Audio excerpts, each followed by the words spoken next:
দীর্ঘ প্রতীক্ষার পরে মুখ্যমন্ত্রী ঘোষণা দিয়েছিলেন 17 থেকে 20 তারিখের মধ্যে আগস্টে লক্ষ্মী ভাণ্ডারের সমস্ত মহিলাদের অ্যাকাউন্টে কিন্তু এক এক করে টাকা চলে আসবে। সেই অনুযায়ী 17 তারিখ থেকে টাকা দেওয়া শুরু হয়ে গেছে।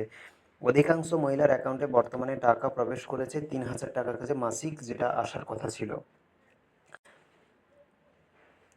এবার বলে দিয়েছে যারা রিজেক্ট হয়ে গেছে বা অন্য কোনো পর্যায়ে কেউ টাকা যদি পেয়ে গেছে, যাদের অবস্থা ভালো এবং তার ক্রাইটেরিয়া বলেছে 10,000 টাকা যদি কোনো মহিলা মাসিক ইনকাম করে থাকে, সরকারি পেনশনভোগী থাকে, অবৈধভাবে বা কোনো মিস্টেকে যদি তাদের টাকা ঢুকে যায়, তাদের জন্য আবেদন আপনারা অবজেকশন করতে পারেন। এবার যাদের রিজেক্ট হয়ে গেছে তারা কিভাবে আবেদন করবেন সেই প্রসেসটা চলুন আজকে এই ভিডিওতে দেখিয়ে দিই। আপনি প্রথম চলে আসবেন গুগলে এসে লিখবে social registry dot West Bengal dot gov dot in বলে সার্চ করবেন। সার্চ করার পরে আপনার সামনে যে ইন্টারফেস প্রথম ওয়েবসাইট আসবে, সেই আপনি প্রথমে আপনার যে ইন্টারফেস খুলে গেছে এবং 6 সংখ্যার ওটিপি আমার মোবাইলে পৌঁছে গেছে। সেই 6 সংখ্যার ওটিপিটা আমি এখানে বসাবো। 6 সংখ্যার যে ওটিপিটা গেছে, ওটিপিটা কিন্তু আপনি খুবই তাড়াতাড়ি রাখবেন, লিখে দেবেন, না হলে ওটিপির সময় পেরিয়ে গেলে পুনরায় আপনার কাছে ওটিপি চাইবে।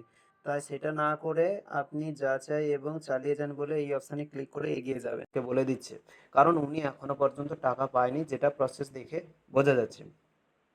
এরপরে দেখুন ট্রাক ট্রাক করুন বলে একটা স্ট্যাটাস দেখাচ্ছে, তার পাশে একটা ঘর দেখাচ্ছে আপত্তি ও দাবি বলে, এইখানে আপনি এসে ক্লিক করুন। এইখানে ক্লিক করার পরে আপনার সামনে একটা ইন্টারফেস খুলে যাচ্ছে, দুটো কিন্তু অপশান আছে, আপত্তি ও দাবি। এখানে দেখাচ্ছে আবেদনকারীর দাবি, আর এখানে বলছে কারোর বিরুদ্ধে আপত্তি। অর্থাৎ এখানে দুটো প্রশ্ন আপনাকে বুঝিয়ে দিই, যে পশ্চিমবঙ্গের বর্তমান মুখ্যমন্ত্রী ঘোষণা দিয়েছেন যে যারা 10,000 টাকা করে ইনকাম করেন, যেসব মহিলা বা দিদিরা, তাদেরকে কিন্তু অন্নপূর্ণা 3,000 টাকার বেনিফিট দেবেন না। কিন্তু দেবেন কাদের বলেছেন, 25 থেকে 60 বছর বয়সী কোনো বিধবা মহিলা বা হ্যান্ডিক্যাপ যদি থাকে, তারা কিন্তু এই 3,000 টাকার বেনিফিশিয়ারির মধ্যে থাকছে, তাদেরকে বাদ দেওয়া হচ্ছে না। এবার আপত্তি কার বিরুদ্ধে করবেন, আপনি যে এলাকায় বসবাস করেন, যদি কোনো দিদি বা মহিলা আয়কর দপ্তরে ট্যাক্স পে করে থাকেন, বা সে 10,000 বা তার বেশি টাকা বা সরকারি কোনো সংস্থার সঙ্গে যুক্ত থাকে, সেই ব্যক্তি যদি কোনো কারণে ভুলবশত সরকারির এই 3,000 টাকা বেনিফিট পেয়ে থাকে, তার বিরুদ্ধে আপনি আবেদন করতে পারেন। এবার আবেদন করার পরে অনলাইনে ওই বিষয়ে তদন্ত করার জন্য স্থানীয় বিডিও গিয়ে কিন্তু তদন্ত করবেন ওনার বাড়িতে। এই প্রসেসটা আমি আগে বলে দিই, যে কার বিরুদ্ধে আপনি আবেদন করছেন সেই ব্যক্তির, আপত্তিকর ব্যক্তির নাম এবং তার বাবার নাম লিখবেন, জেলা লিখবেন, গ্রামীণ না শহরে সেটা লিখবেন, এবং তার ব্লকটা চয়েস করে নেবেন, যে ব্লক কোন ব্লকের বা কোন পঞ্চায়েতের, সেটা দুটো অপশন দুটো করে নেবে। আপত্তির বিবরণ এখানে বলেছে যে আবেদনের বিরুদ্ধে আপত্তি উত্থাপন করা হচ্ছে, তার নম্বরটা অবশ্যই আপনাকে জানতে হবে, জেনে লিখে দিও। অনুসন্ধান করতে বলেছে এবং পরিষ্কার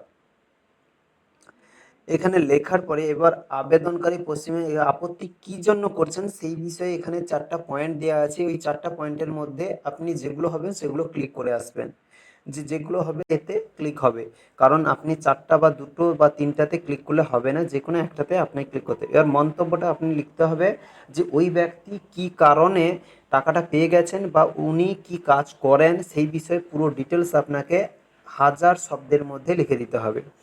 এবার আপলোড বলছে, যে ডকুমেন্ট আপলোড চালু করার জন্য প্রথমে পরিবারের একজন সদস্যকে যে কোনো সদস্যকে একবার নির্বাচন করে তার ডকুমেন্টটা এখানে আপলোড করতে হবে। আপনি যদি করতে চান তাহলে আপত্তি জমা দিন, এখানে এসে ক্লিক করে এগিয়ে যাবেন প্রসেস।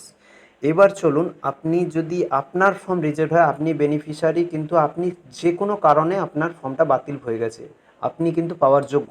তার জন্য আপনি কি করবেন, যে আবেদনকারীর দাবি এই ঘরে এসে আপনি একবার ক্লিক করুন। ক্লিক করার পরে বলছে একটি দাবি জমা দিন, ট্রাক পাবেন আপনি। এইখানে আপনার নম্বরটা দেখাবে, যদি যেই ব্যক্তি আমি করতে চাইছিলাম, যে সেই ব্যক্তির এখানে পুরো ডিটেলস চলে এসছে, যে আবেদনের নম্বরটা তার চলে এসছে এবং অবস্থান, বাড়ির ঠিকানা, তার পুরো ডিটেলস দিয়ে দিয়েছে। এরপরে তার ব্যক্তির কতজন ফ্যামিলি রয়েছে, রাজশেখর শাসমল, সাহেব শাসমল, মণিমানা শাসমল, যে এবার এখানে ট্র্যাক আইডিটা পুরোপুরি দিয়ে দিয়েছে। এবার সদস্যরা এবার নির্বাচন করুন সদস্যের নামকরণ, ভুল অযোগ্য হিসেবে চিহ্নিত, আবেদন বাতিল, মন্তব্য। এইখানে এসে আমি ক্লিক করব, আবেদনের বিবরণ তার কি ভুল রয়েছে।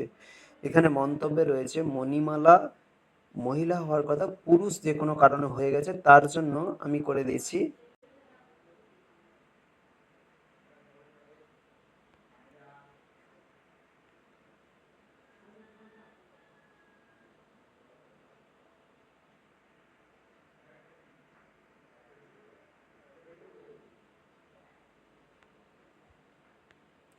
সমর্থনের জন্য একটা ডকুমেন্টস জেপিজি ফরম্যাটের ওপরে আপনাকে ডাউনলোড মানে করে কাজ করে নিতেই হবে। কেন বাতিল হলো এবার বলতে হবে, ডকুমেন্ট আপলোড চালু করার জন্য প্রথমে পরিবারের একজন সদস্যকে নির্বাচন করুন। সদস্য মণিমালাকে আপনি স্থির করতে পারেন, বা তার পরিবার, তার হাজব্যান্ড, তার ছেলে, যার হোক একটা ডকুমেন্টস আপনাকে আপলোড করে জেপিজি, পিএনজি এবং পিডিএফ ফরম্যাটে 50 থেকে 200 কেবির মধ্যে আপলোড করে এখানে জমা দিন। তাহলে আপনার ফর্মটা সাবমিট হয়ে যাবে। কি কারণে আপনার ভুল রয়েছে সেটা আপনি দেখতে পাচ্ছেন। এবং পুনরায় এই ভিডিওটি দেখার জন্য অসংখ্য ধন্যবাদ রইল। এইভাবে প্রসেসটা করে নিলে আবেদনটা সাকসেস হয়ে যাবে এবং পুনরায় আপনি আপনার টাকাটা পেয়ে যেতে পারেন। ধন্যবাদ। জয় হিন্দ, বন্দে মাতরম।